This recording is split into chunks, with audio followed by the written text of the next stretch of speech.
Bonjour et bienvenue pour notre culte de Pâques en ces circonstances particulières de confinement.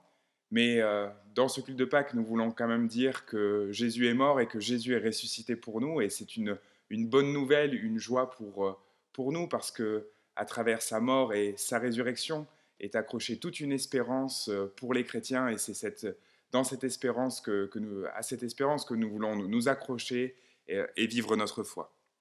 Donc là, vous êtes dans la vidéo de ce qui a été filmé dans l'église, mais pour bénéficier de tout le culte, de tout ce qui a été préparé pour ce culte collaboratif où chacune et chacun a pu contribuer par une vidéo, par un texte, par un texte biblique, par une exhortation, eh bien, je vous invite à aller dans la partie playlist de YouTube, donc partie playlist et pas vidéo, pour pouvoir bénéficier de tout ce qui a été préparé par les uns et les autres. Et je vous remercie d'avoir joué le jeu. Et c'est une manière comme ça d'être en lien les uns avec les autres par ce culte collaboratif. Permettez-moi aussi de vous rappeler que nous étions vendredi sur les ondes avec l'église réformée de Rolles. Et dans ce culte, j'ai eu le privilège d'apporter la prédication. Donc vous pouvez retrouver le culte de Vendredi Saint sur célébrer.ch. Ce matin, j'aimerais nous inviter à nous réjouir ensemble. Oui, nous l'avons dit à travers la mort et la résurrection de Jésus, mais avant tout, j'aimerais nous inviter à nous replonger dans l'atmosphère de ce vendredi saint par une contribution de Paul. C'était avant-hier, vendredi saint. Ce jour, on l'appelait vendredi saint parce qu'on en garde le souvenir, toujours, de ce jour terrible. Nous, les disciples, on ne l'a pas oublié. Jésus, ce charpentier qui venait de Nazareth, il prétendait que Dieu était son Père.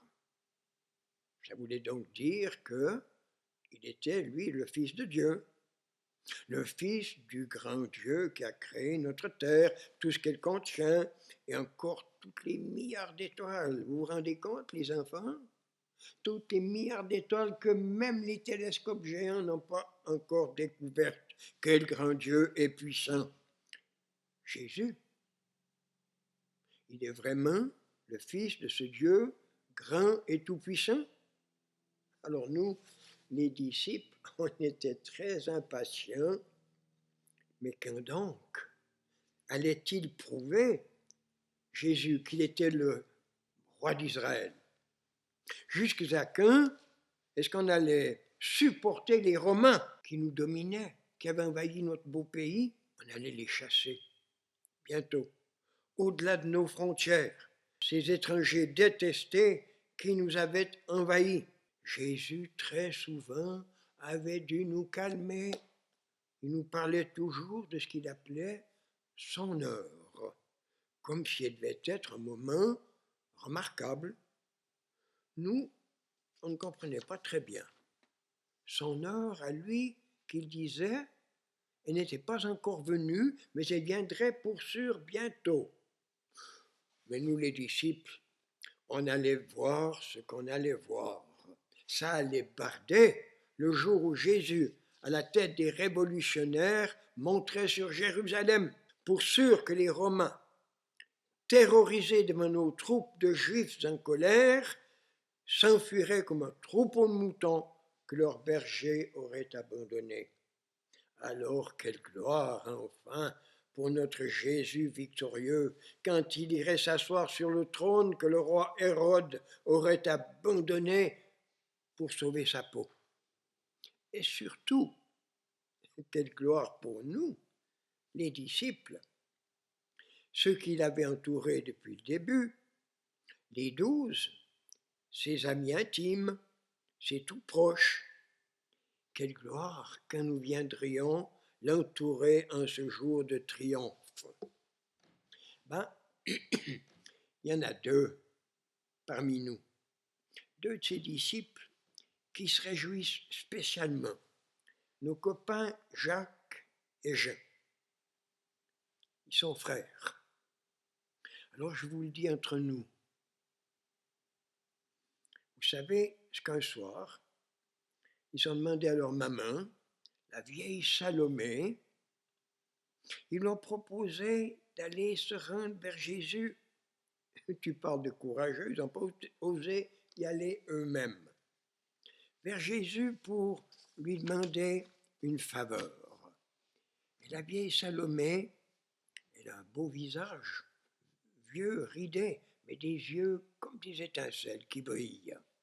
La vieille Salomé a dit quelque chose comme ça à Jésus. Jésus, quand bientôt tu seras reconnu comme roi, dis, ah, ce serait sympa de ta part, dis-moi si j'ose, est-ce que mes deux fils, que tu connais si bien, ben, est-ce qu'ils ne pourraient pas s'asseoir directement à côté de ton trône? Par exemple, je verrais bien, qu'elle dit la mamie Salomé, je verrais bien Jacques à ta gauche, Jean à ta droite. Il ferait certainement d'excellents ministres pour diriger avec toi les affaires du royaume d'Israël, quand tu seras reconnu comme roi. Roi d'Israël, c'était avant-hier, vendredi saint. Ce jour, on l'appelait vendredi saint, parce qu'on en garde le souvenir, toujours, de ce jour terrible. Nous, on ne l'oubliera pas. Ne pas oublier, c'est le message aussi que nous voulons nous rappeler à travers la première Pâque qui célèbre la sortie d'Égypte à travers une contribution de Claude Éric qui tire un lien intéressant entre la première Pâque et le confinement. Permettez-moi une petite participation et réflexion personnelle sur une fête que l'on peut considérer, à mon avis, comme exceptionnelle. Peut-on imaginer plus belle fête que celle de Pâques? La fête de la résurrection, la fête de l'éveil, de l'ouverture, la fête du printemps aussi. Comment ne pas se réjouir? Mais cette année, parler d'ouverture en étant confiné, c'est plutôt difficile. Pourtant, en nous reportant à la fête hébraïque, la première Pâque, on peut se rappeler qu'elle a été prise avant une extraordinaire libération.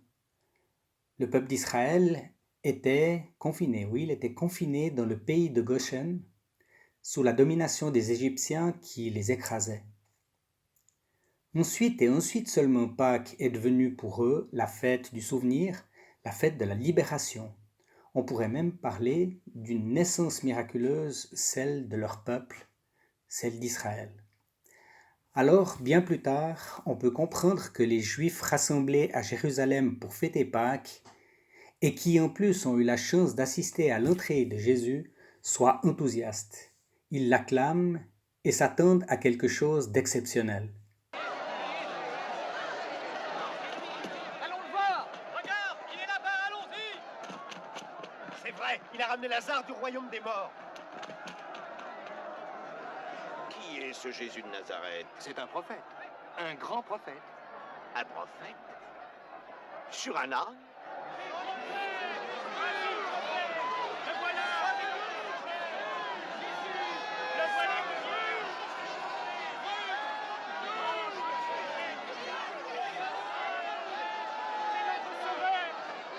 Isaïe a dit, Jérusalem, fille de Sion, voici ton roi qui vient à toi humble et plein de douceur. Fils de David, tu es l'espoir d'Israël. Fils de David, tu es le prophète et notre sauveur. Jésus le prophète, sauve-nous, sauve notre peuple. Jésus!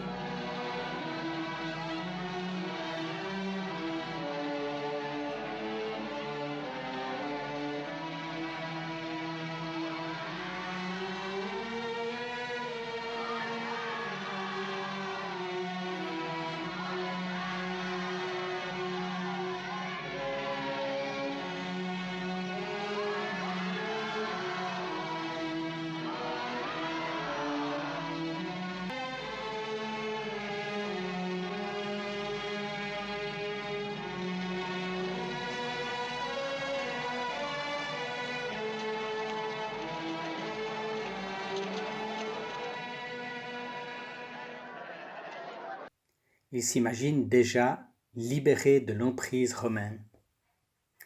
Il y a une certaine logique à cette réaction, mais elle ne correspond pas à ce que Jésus veut leur ou nous apporter. Il y aura bien des déçus. Mais c'est une nouvelle Pâque auquel nous sommes appelés à participer. Aujourd'hui, nous connaissons une nouvelle forme de confinement. Nous sommes aussi confinés. Nous avons nos frustrations, nos attentes, nos aspirations. Alors je me pose la question, est-ce que nous sommes disponibles pour recevoir ce qui correspond à nos aspirations, comme les Israélites du temps de Jésus, ou ce que Jésus nous propose? À commencer par ce que Jésus lui-même dit à ses disciples lors de sa dernière Pâque avant son sacrifice. Et je reprends le texte de Jean 14 au verset 27. « Je vous laisse la paix, je vous donne ma paix. Je ne vous donne pas comme le monde donne. Que votre cœur ne se trouble point et ne s'alarme point. » Pâques, oui, un message d'espérance et de paix. Que notre cœur ne se trouble pas et qu'il soit rempli de paix. J'aimerais maintenant nous inviter à la lecture d'un texte biblique que je tire de la première épître aux Corinthiens, au chapitre 15 et les versets 3 et 4. Première épître aux Corinthiens, chapitre 15, versets 3 et 4. Je vous ai enseigné avant tout, comme je l'avais aussi reçu, que Christ est mort pour nos péchés, selon les Écritures, qu'il a été enseveli et qu'il est ressuscité le troisième jour, selon les Écritures. Je saute jusqu'au verset 13. S'il n'y a point de résurrection des morts, Christ non plus n'est pas ressuscité. Et si Christ n'est pas ressuscité, notre prédication est donc vaine, et votre foi aussi est vaine. Le message de la résurrection, et c'est ce que nous proclamons en ce dimanche, est une bonne nouvelle, et c'est quelque part le socle de notre foi et de notre prédication.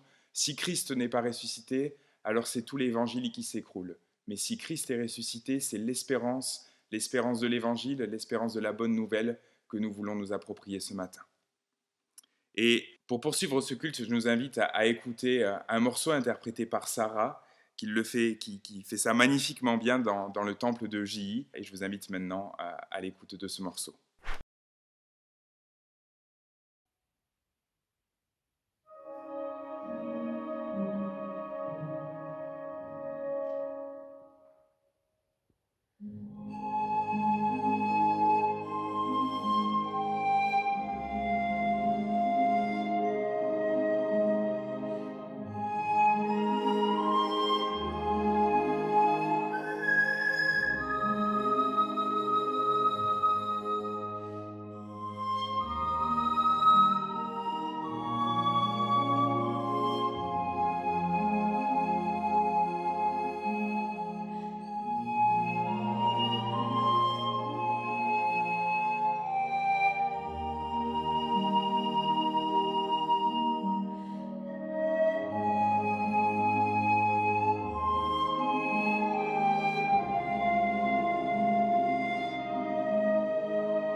Je vous invite maintenant à la méditation, à un temps de méditation.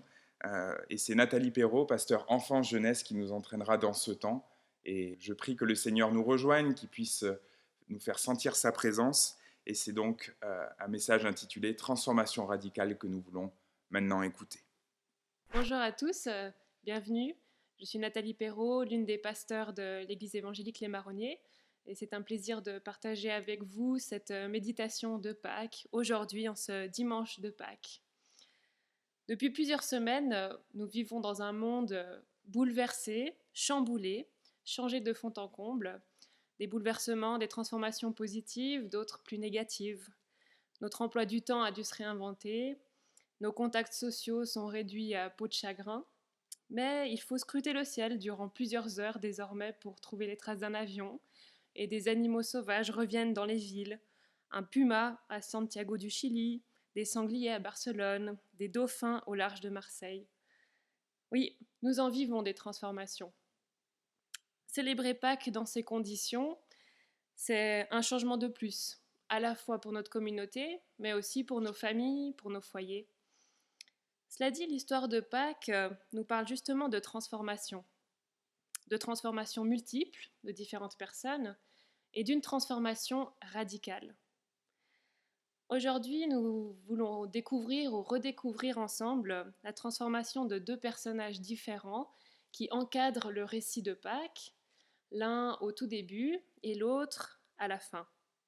Ces deux personnages que nous allons mettre en parallèle et qui nous font comprendre que l'histoire de Pâques a aussi une incidence pour nous aujourd'hui. L'histoire de Pâques nous invite aussi à une transformation radicale. Vous êtes curieux? Je l'espère. La première transformation que nous voulons découvrir ensemble, c'est celle de Pilate. Pilate, c'était le gouverneur de la région de Judée à l'époque où Jésus a vécu son procès. Son rôle, c'était de rendre la justice. On lui emmenait les plaintes et c'est lui qui décidait qui avait raison, qui méritait une condamnation ou non. Donc c'était un homme important qui avait de larges responsabilités, des grandes décisions à prendre.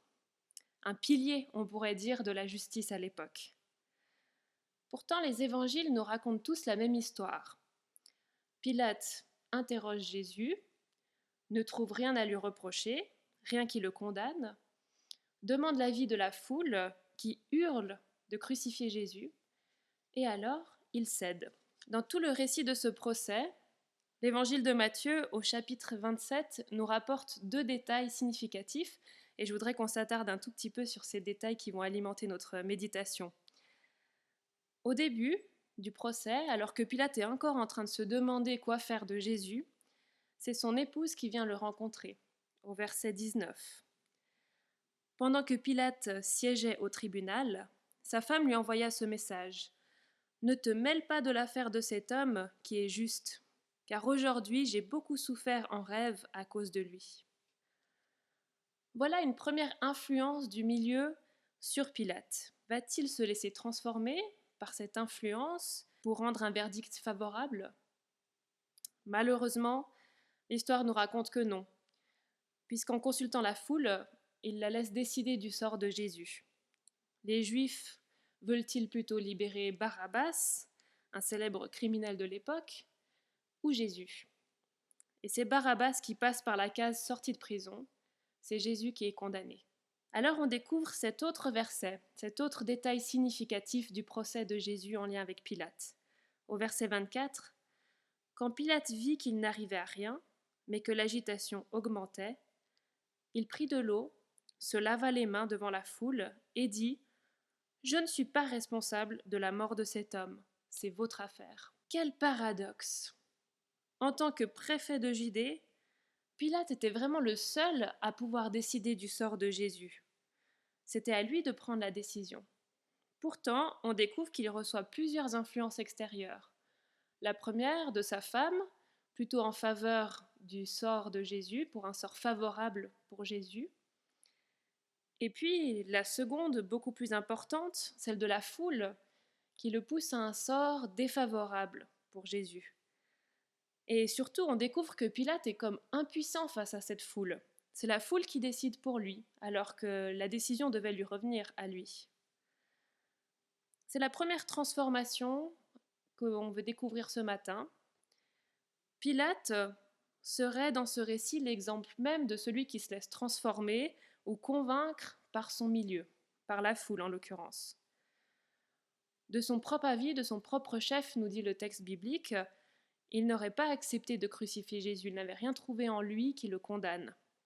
Mais il laisse le mouvement de foule décider, il laisse le milieu avoir une influence sur lui et sur sa décision, au point de se décourager, de quitter ses propres opinions, ou de les mettre en sourdine en tout cas, pour suivre ce mouvement de foule. Malheureusement, suite à cela, suite à cette transformation, se déroule toute l'histoire dramatique qu'on connaît que trop bien.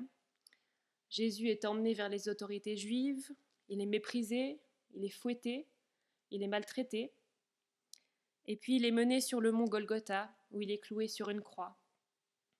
Nous avons commémoré ces événements ce vendredi saint. Et déjà, ces événements-là nous racontent une transformation essentielle.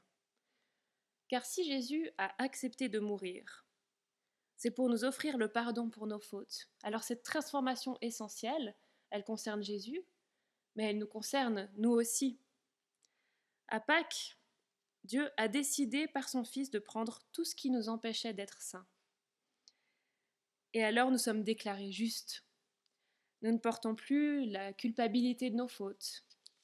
Nous sommes justes devant Dieu. C'est une très grande transformation déjà, mais il y a plus. Après sa mort sur la croix, Jésus est placé dans un tombeau devant lequel on roule une lourde pierre. Et c'est là qu'arrive la transformation par excellence, la transformation radicale dont j'aimerais qu'on parle ce matin. Lisons ensemble dans l'évangile de Matthieu au chapitre 28, les versets 1 à 10. Après le sabbat, dimanche, au lever du jour, Marie de Magdala et l'autre Marie vinrent voir le tombeau. Soudain, il y eut un fort tremblement de terre. Un ange du Seigneur descendit du ciel, vint rouler la grosse pierre et s'assit dessus. Il avait l'aspect d'un éclair, et ses vêtements étaient blancs comme la neige. Les gardes en eurent une telle peur qu'ils se mirent à trembler et devinrent comme morts. L'ange prit la parole et dit aux femmes : « N'ayez pas peur, je sais que vous cherchez Jésus, celui qu'on a cloué sur la croix. Il n'est pas ici, il est revenu de la mort à la vie, comme il l'avait dit. Venez, voyez l'endroit où il était couché. » Et allez vite dire à ses disciples : « Il est revenu d'entre les morts, et il va maintenant vous attendre en Galilée. C'est là que vous le verrez. » Voilà ce que j'avais à vous dire. Elles quittèrent rapidement le tombeau, remplies tout à la fois de crainte et d'une grande joie, et coururent porter la nouvelle aux disciples de Jésus. Tout à coup, Jésus vint à leur rencontre et dit : « Je vous salue. » Elles s'approchèrent de lui, saisirent ses pieds et l'adorèrent. Jésus leur dit alors : « N'ayez pas peur, allez dire à mes frères de se rendre en Galilée. C'est là qu'ils me verront. » Quelle transformation, n'est-ce pas ? Jésus est revenu à la vie. De la mort, il est passé à la vie. C'est évidemment un événement inouï, jamais vécu ou presque. Ça relève de l'extraordinaire, ça relève du miracle de Dieu, de la puissance de Dieu. Dans la nature, on peut voir des éléments de cette transformation qui s'en rapprochent, des éléments qu'on pourrait comparer, qui semblent comme morts et qui reviennent à la vie. À l'exemple, par exemple, de cette photo prise par Annie, le retour de la vie après l'hiver. On peut penser aussi à d'autres exemples, par exemple une graine qui finit par germer, qui sort de terre, un cocon de chenille qui semble mort, qui devient papillon, un ours qui se réveille après l'hibernation, et beaucoup d'autres exemples aussi. Mais il y a quand même une grande différence. Jésus, lui, est vraiment ressuscité. Il était vraiment mort, il est vraiment revenu à la vie. C'est un miracle extraordinaire, c'est la puissance de Dieu qui se manifeste. Voilà une transformation radicale, celle de Jésus, à mettre en parallèle avec la transformation qu'a vécue Pilate. Et ces deux transformations, elles nous apprennent des choses différentes. Pilate, il vit une transformation légère, une transformation par son milieu. Il se laisse influencer et ça l'amène à faire un très mauvais choix, en dépit du bon sens et en dépit de la justice qu'il aurait dû rendre. En dépit aussi, on pourrait dire, de la voix de Dieu qu'on devine dans le rêve de l'épouse de Pilate, comme un avertissement, comme un conseil d'un chemin à suivre et que Pilate laisse de côté. Heureusement, même Dieu fera du bon de ce mauvais choix, parce qu'à travers ce mauvais choix de Pilate, il accomplit son plan, le plan de laisser son fils mourir à la croix pour nous. Et Jésus, lui, il vit une transformation radicale de la résurrection. Et cette transformation radicale, elle nous offre aussi une transformation intérieure. Et Jésus, lui, il vit la transformation radicale, celle de la résurrection, passer de la mort à la vie. Et cette transformation radicale, elle a une incidence pour nous. Elle nous offre d'une part la transformation intérieure, le pardon des péchés, avoir cette certitude que Dieu nous pardonne ce que nous avons fait. Elle nous offre aussi une relation restaurée avec Dieu. Elle nous offre enfin la venue du Saint-Esprit dans notre cœur. Et puis, au-delà de la transformation intérieure, il y a la transformation future, la résurrection de notre être, la vie éternelle, toute la vie dans l'au-delà en présence du Dieu glorieux. Cette transformation radicale, c'est la chose la plus importante de toute la Bible. C'est la chose à retenir. C'est la bonne nouvelle que nous transmet la Bible. Et elle nous concerne chacun, elle nous concerne chacune, si nous décidons de suivre Jésus, de laisser parfois nos projets, nos croyances, nos avis, nos contextes, pour nous mettre à la suite de ce Jésus. Cette transformation ultime, radicale, elle est pour nous. Nous sommes déclarés justes. Et lorsque nous acceptons ce que Jésus a fait à la croix, eh bien nous recevons cette transformation du cœur. Et ça va plus loin que notre quotidien, que notre actualité directe. Ça touche à notre avenir, ça touche à l'au-delà. Quelle douce promesse, n'est-ce pas? Même si elle est acquise à la souffrance de Jésus à la croix, pour nous, elle est douce. Et nous voulons nous souvenir de ce doux cadeau, de cette douce promesse en ce dimanche de Pâques. Alors peut-être si vous avez eu l'occasion d'acheter un lapin au chocolat ou quelques œufs en sucre, vous pouvez maintenant aller en chercher un morceau et pourquoi pas savourer la douceur du chocolat, savourer la douceur de l'œuf en sucre en pensant à ce cadeau que Jésus nous fait à la croix, en repensant à ces événements de Pâques. Et je prie qu'en ces jours de Pâques, et qui sont aussi des jours d'une période particulière de confinement, d'épidémie, bien nous puissions être attentifs aux transformations que nous vivons, celles qui viennent de notre milieu et que nous devons choisir d'accepter ou de refuser, et puis aussi et surtout celles que Christ veut opérer en nous. Cette grande transformation, bien qu'il nous accompagne et nous bénisse à sa suite en ce week-end de Pâques. Amen. Merci Nathalie pour cette méditation enrichissante et je nous invite par cela à cette transformation radicale qui est une bonne nouvelle si on accepte de se mettre à la suite de Jésus. Et je nous invite maintenant à nous mettre à l'écoute d'une comédie musicale intitulée La bonne nouvelle, c'est lui, parce que cette transformation radicale est possible, elle est une bonne nouvelle pour le chrétien, pour celui qui décide de se mettre à la suivance de Jésus, et c'est ce que nous voulons faire, et prolonger la réflexion à travers cette comédie musicale de Pascal Obispo. Voilà, je vous remercie d'avoir été parmi nous, merci d'avoir contribué pour ce culte, merci à ceux qui ont consacré du temps pour cela. J'espère que nous avons vécu un bon temps de Pâques, avec toute l'espérance, toute la transformation à laquelle nous sommes invités à vivre. J'aimerais terminer ce culte en vous laissant une bénédiction finale, en espérant que les contributions des uns et des autres vous aura enrichi, vous aura béni, vous aura permis de vivre un temps de Pâques renouvelé. Et j'aimerais vous laisser avec cette bénédiction que le Seigneur ressuscité vous donne d'être des témoins de sa résurrection et d'attendre dans la joie le bonheur promis. Que ce temps de Pâques soit un moment d'espérance, un moment dans lequel nous disons nous mettre à la suite de Jésus et aussi espérer son retour. Et espérer aussi sortir à court terme de ce temps de confinement qui devient pénible, et j'espère que le Seigneur fait sentir sa présence particulièrement durant ces temps. Amen.